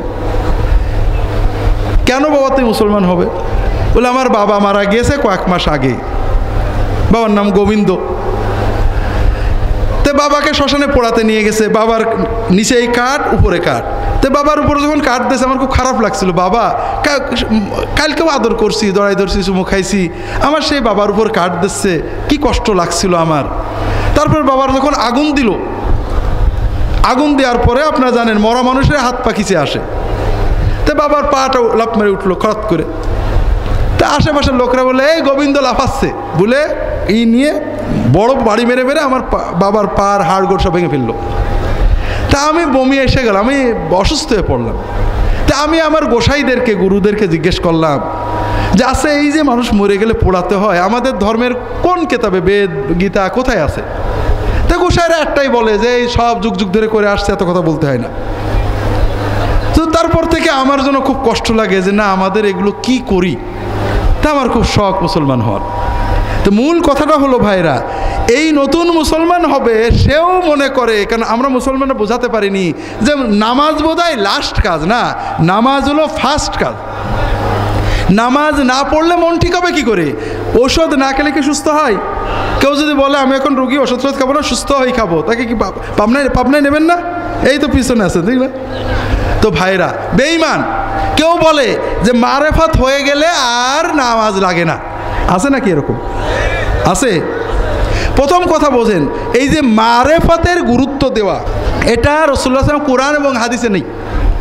কোরআন এবং হাদিস বলে ইহুদি খ্রিস্টান আবু জাহেল তাদেরও পুরো মারেফত ছিল। মারেফত কোনো খায়ের না।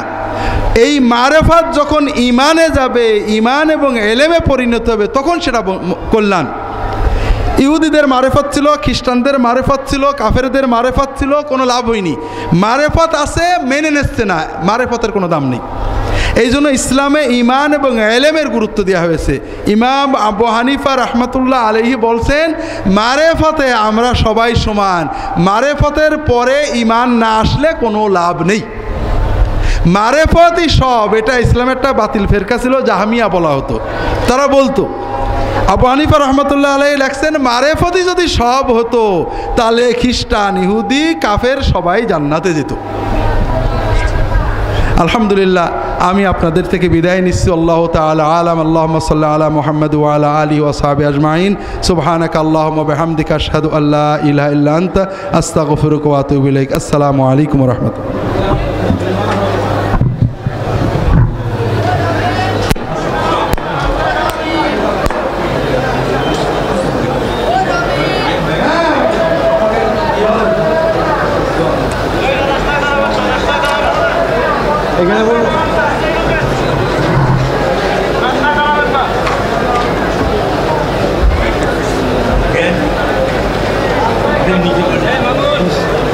বাবা এখানে